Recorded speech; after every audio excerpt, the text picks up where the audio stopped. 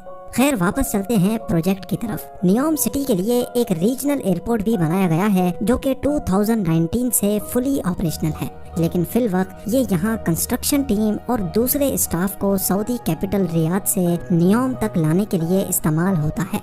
Saudi हुक्मरान जहां इस प्रोजेक्ट को लेकर बहुत सीरियस हैं, वहीं इनको बहुत सारे चैलेंजेस का सामना भी करना है। इनकी तरफ से ये दावा किया जा रहा है कि नियोम सिटी 100% रिन्यूएबल एनर्जी पर चलेगी। तो फिर सवाल ये है कि पीने का फ्रेश वाटर जो अभी फॉसल फ्यूल के जरिए सी वाटर को फिल्टर करके इकट्ठा किया जाता है, वो बगैर फ्यूल के कैसे मिलेगा? क्योंकि ये बात तो हम सबको मालूम है कि सऊदी अरेबिया में फ्रेश वाटर की कोई एक भी रिवर नहीं है। 1 अरब लोगों के लिए इलेक्ट्रिकल अप्लायंसेज 100% रिन्यूएबल एनर्जी पर ऑपरेट करने के लिए क्या कुछ करना पड़ेगा, और ग्रीन एनर्जी से चलने वाली अंडरग्राउंड हाई स्पीड ट्रेन्स इतना जल्दी कैसे तैयार हो पाएंगी? इन सब सवालों के जवाब बहुत सिंपल है। नियोम में फ्रेश वाटर जनरेट करने के लिए एक नया मेथड अप्लाई किया जाएगा। गिलास से बना एक बहुत बड़ा ग्लोब तैयार किया जा रहा है, जिसको सी वाटर से भरा जाएगा। सोलर मिरर्स के जरिए गिलास ग्लोब को गर्म किया जाएगा, और जब अंदर का पानी गर्म होकर स्टीम और फिर वाटर वेपर में कन्वर्ट होगा, तो उसको पाइप्स के जरिए बाहर निकाल लिया जाएगा। नियोम के वाटर सेक्टर के सीईओ का मानना है कि इस तरीके से हर रोज 5 करोड़ लीटर फ्रेश वाटर बनाया जा सकेगा। रिवर्स ऑस्मोसिस और डीसैलिनेशन जैसी मौजूदा टेक्नोलॉजीज के जरिए फ्रेश वाटर बनाने की कॉस्ट जहां 1000 लीटर पर $1 बनती है, वहीं ये कॉस्ट सोलर डोम में 62% तक कम होकर सिर्फ 38 सेंट्स यानी 28 रुपए रह जाएगी। अब बात करते हैं एनर्जी सेक्टर की। इस फ्यूचर मेगा सिटी की इलेक्ट्रिसिटी डिमांड्स पूरी करने के लिए 100% रिन्यूएबल सोर्स को इस्तेमाल किया जाएगा। सऊदी अरब की लोकेशन के हिसाब से यहाँ ज्यादातर गर्मी रहती है और गर्म इलाकों में विंड कंडीशंस ज्यादा बेहतर होती हैं। इसीलिए विंड टरबाइंस और सोलर की मदद से नियोम पर ऐसे प्लांट लगाए जाएंगे जो पानी और हवा को इलेक्ट्रोकेमिकल सेल के जरिए ग्रीन अमोनिया में कन्वर्ट करेंगे, जो कि एक बहुत इफेक्टिव फ्यूल है। नॉर्मल फ्यूल को जब बर्न किया जाता है तो ऐसी गैसेस प्रोड्यूस होती हैं जो पॉल्यूशन का बायस बनती हैं, लेकिन ग्रीन अमोनिया या ग्रीन हाइड्रोजन 100% रिन्यूएबल एनर्जी से बनाया जाता है। इसी वजह से इसके बर्न होने पर नुकसानदेह गैसेस प्रोड्यूस नहीं होती। फॉसल फ्यूल की तरह ग्रीन अमोनिया को ट्रांसपोर्ट और स्टोर करना भी काफी आसान होता है। अब आ जाते हैं सबसे मेन सवाल पर, यानी अल्ट्रा हाई स्पीड ट्रेन्स, जो दुनिया में पहली बार प्रैक्टिकली नियोम में इस्तेमाल होंगी। ये high speed trains 482 kilometre per hour से ट्रेवल करके सिर्फ 20 मिनटों के अंदर अंदर लाइन सिटी के एक कोने से दूसरे कोने तक पहुंचा सकेंगी। ये ट्रेन जिस टनल में चलेगी वहाँ हैवी मैग्नेट्स लगे होंगे जो ग्रीन इलेक्ट्रिसिटी की मदद से ट्रेन को पुश या स्टॉप कर सकेंगे। साथ ही साथ ट्रेन स्टार्ट में तो व्हील पर चलेगी, लेकिन स्पीड अप होने के बाद इसके व्हील्स जमीन से 4 इंच ऊपर उठ जाएंगे और मैग्नेटिक फोर्स पर तैरती हुई ट्रेन सेम इलेक्ट्रिसिटी कंजम्पशन में ज्यादा फास्ट चल सकेगी। इस सिटी का डिजाइन बिल्कुल स्ट्रेट लाइन भी इसी वजह से रखा गया है ताकि अल्ट्रा हाई स्पीड ट्रेन को सफर के दौरान टर्न्स की वजह से स्लो ना होना पड़े। कई एक्सपर्ट्स का मानना है कि इस लेवल की फ्यूचर सिटी और इसमें यूज होने वाली टेक्नोलॉजीज को 2030 तक बनाना पॉसिबल नहीं है, लेकिन नियोम प्रोजेक्ट का विजन और इस पर की जाने वाली मेहनत से एक बात तो क्लियर है कि सऊदी किंगडम अपने फ्यूचर को लेकर काफी सीरियस है और वेस्टर्न टूरिज्म को प्रमोट करने की भरपूर कोशिश भी कर रही है। उम्मीद है जेम टीवी की ये वीडियो भी आप लोग भरपूर लाइक और शेयर करेंगे। आप लोगों के प्यार भरे कमेंट्स का बेहद शुक्रिया। मिलते हैं अगली शानदार वीडियो में।